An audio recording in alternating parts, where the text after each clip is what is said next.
Assalamu alaikum. Машина кейс каналының көрүүчүлөрү жана жазылуучулары. Кутман күнүңүздөр менен. Урматтуу көрүүчүлөр, ушул видеодо бир аз өзгөрүш болду өзү. Видеодо эмес, өзү Ош шаарындагы Ош Унаа базарында. Мурда билесиздер, негизги ушул дарбазадан киргениңиздер деле оң жакта орус унаалары турчу эле. Азыр ушул өзгөрүүлөрдүн бири бул баягы Honda Jazz жана Honda Fit унаалары. Ушул орус унаалар турган катарда туруп калыптыр. Ушундай өзгөрүүлөр бар. Кимдир бирөөңүздөргө, көпчүлүгүңүзгө эле пайдасы тийип калышы мүмкүн деп ойлойм. Ушул Jazz Fitтерди издеп келип көрүп алам дегендер, ушул туура эле келип эле биздин видеобуздан көрүп багыт алып кетсеңиздер болот. 12 апрель 2026 жыл. Өзү негизи бул видеодо орус унааларын тартайын деп аттым беле, бирок жакшы болду бир жагынан. Jazz Fittер дагы мындай аябай көп экен, мен мынчалык көп болот деп ойлободум эле.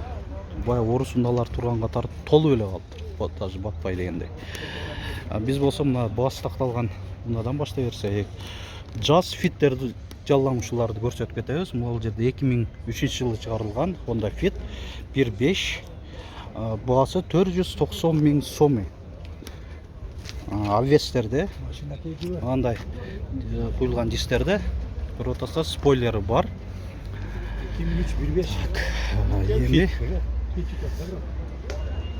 Эми баасы такталгандарга көбүнчө токтолобуз. Мурдагы дагы эле көбүнчөсү бааларын жазышпайт, же өздөрү дагы жок көбүнчөсү сатармандар. Бул Honda Jazz. Жабра бамперлерде туманниктери бар. Өзүндө оригинал куюлган тюкс дискаларында.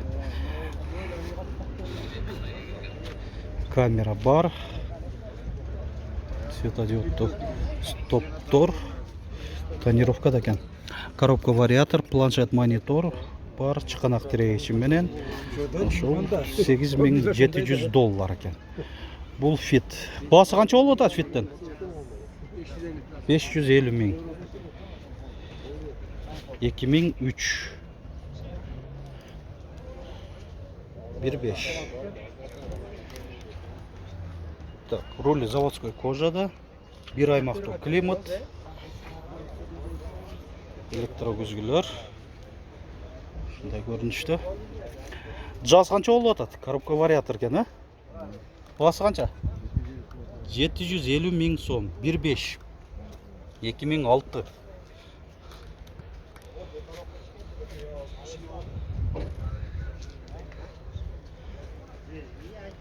Так, бул Jazz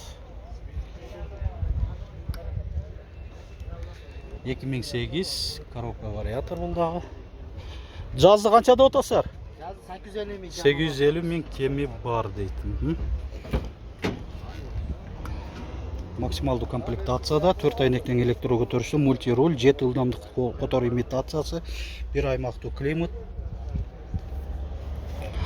Так, руль заводской кожа, электро көзгүлөр, жыйыл баскыч менен кошо.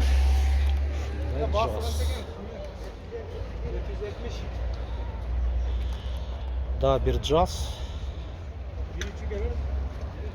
2007 1.4. Бул да вариатор. Мультируль, бул дагы максималдуу комплектация 700 000 сом.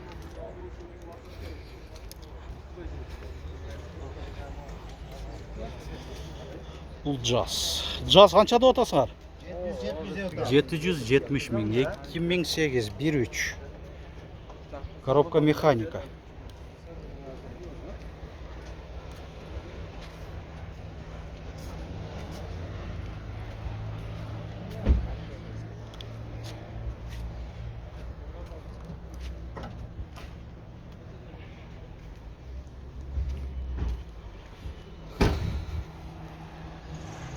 Fit 600 000 сом. 2003 1.3. 4 дөңгөлөк тең жайкы, протекторлор жакшы абалда. Рестайл стоптор. Спойлери бар. О, Jazz'ды салонун көрсөтүп койгула. Кайсыл Jazz? Мынау канча болуп атат? 650 000 болду астакта. Бұл жаз 650 000 сом. Жабра бамперлер, дискалар, обвестерді, туманниктері бар. Үзгілерінде повторитель поворота 2003 1.5 фит мотор екен. 552 01 90 80 тонировкасы бар. Коробка механика.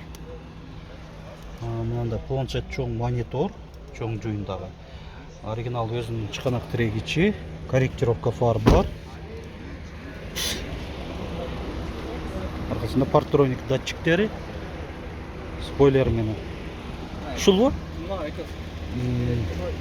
Honda Jazz 2-ші муындағы 2008 1.4 бензин газ 580 000 сом.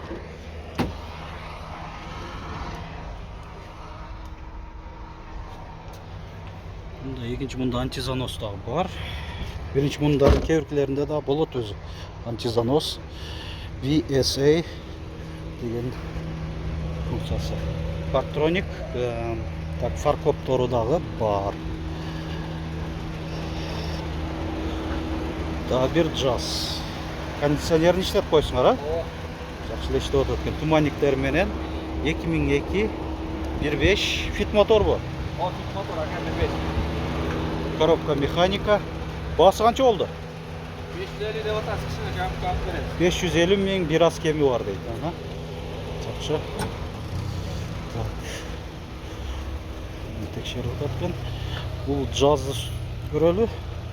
Қаншада одасың? 680. 680 000. Коробка вариатор. Jazz.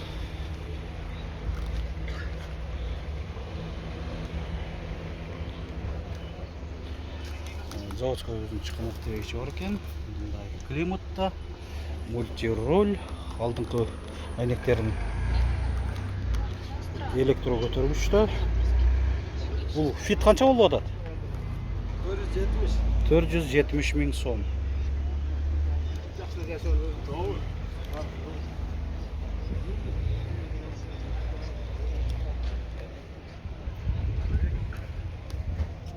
2001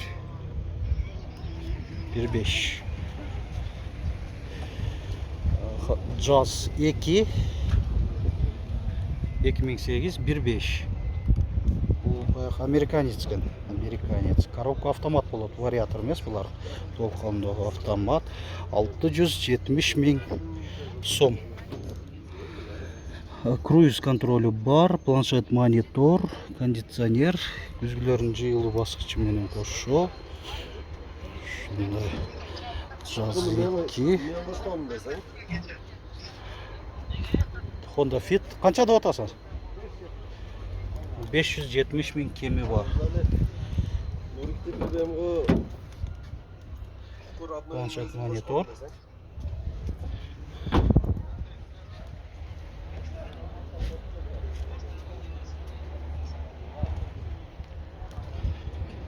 Екі мың беш.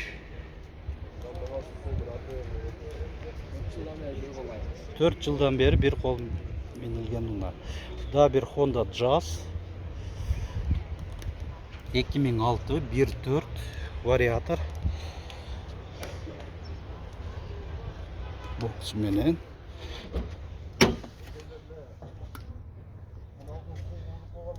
Роле заводской кожада.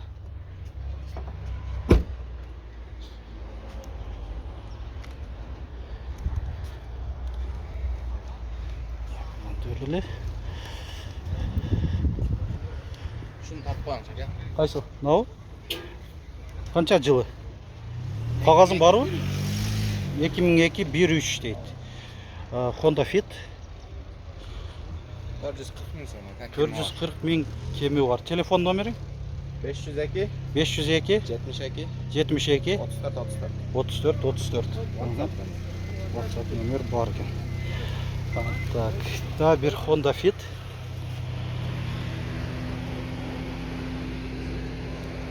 Екі мың үч 1.5.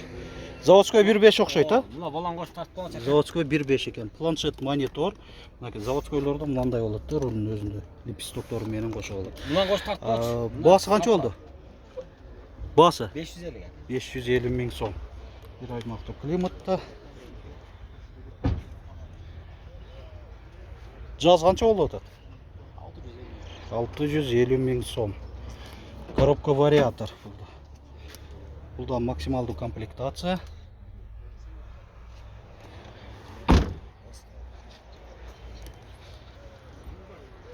Шундай сары түстөгү жаз.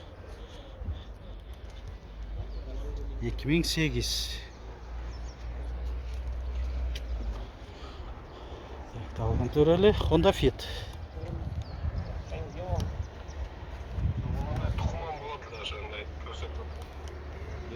2003, 1.3, 575 миң сом.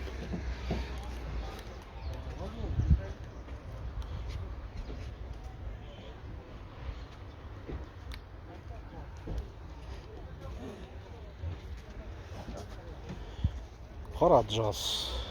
Қанша болады? Басы жазылып тұрады екен. 2006, 1.5. Вариатор 680 миң сом.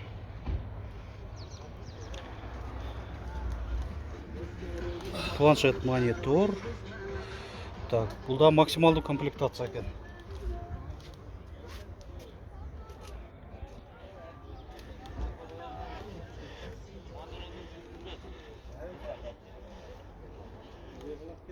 Так, бұл Fit, Honda Fit. 2005, 1.3. 570 миң сом.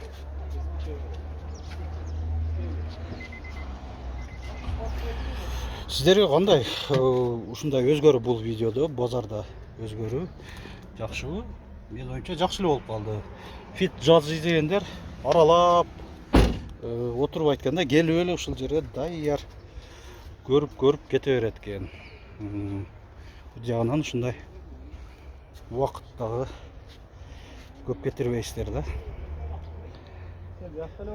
Так, бул Fit 2003, 1.5. Заводской 1.5 кен. 580 миң сом. Родная краска, эч чыгым кылып жасай турган жерлери жок. Ошол мынакей жети ылдамдыкка которуу имитациясы менен бир аймактуу климат, күзгүлөрдүн жыйылуусу бар. Каскычы.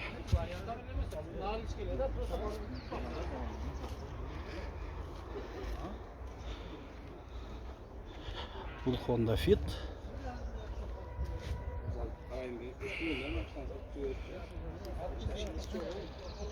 2004, 1.5 заводской бұлда. 650 миң сом.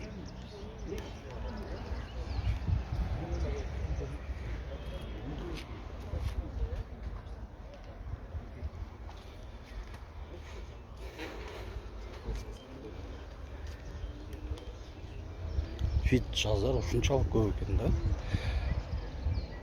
2003, 1.3, 460 миң сом.